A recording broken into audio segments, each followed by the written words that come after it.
Point डिसिमिलॅरिटी between लॅन्थेनाइड्स and ॲक्टिनाइड्स is डिसिमिलॅरिटी विचारलेलं आहे आपल्याला, म्हणजे डिफरन्स.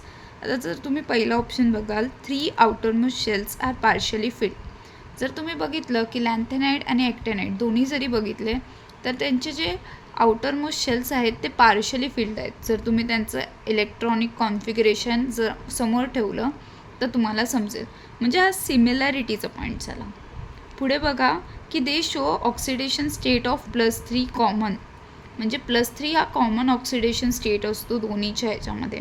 हे खरं आहे. तुम्ही ॲक्टिनाइडचं ऑक्सिडेशन स्टेट बघाल तर +2 to +8 आहे, म्हणजे +3 यामध्ये येतो आहे. सो हा कॉमन आहे. आणि हा पॉईंट जो आहे सिमिलॅरिटीचा तो आपल्याला सिमिलॅरिटीजमध्ये सुद्धा दिला आहे टेक्स्टबुकमध्ये, की +3 हा कॉमन ऑक्सिडेशन स्टेट आहे.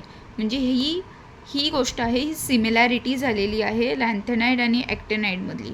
आपल्याला त्यांनी डिसिमिलॅरिटी डिफरन्स विचारलेला आहे. सी बघा, they are called inner transition elements.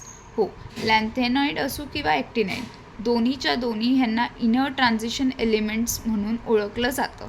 So हे दोन्हीच्या दोन्ही इनर ट्रान्झिशन एलिमेंट्स आहेत. आता डी बघा, they are radio active in nature. तर ॲक्टिनाइड आणि लॅन्थेनाइड दोन्हीही रेडिओ ॲक्टिव्ह नाही आहेत, फक्त ॲक्टिनॉइड आहेत ना तेच रेडिओ ॲक्टिव्ह आहेत.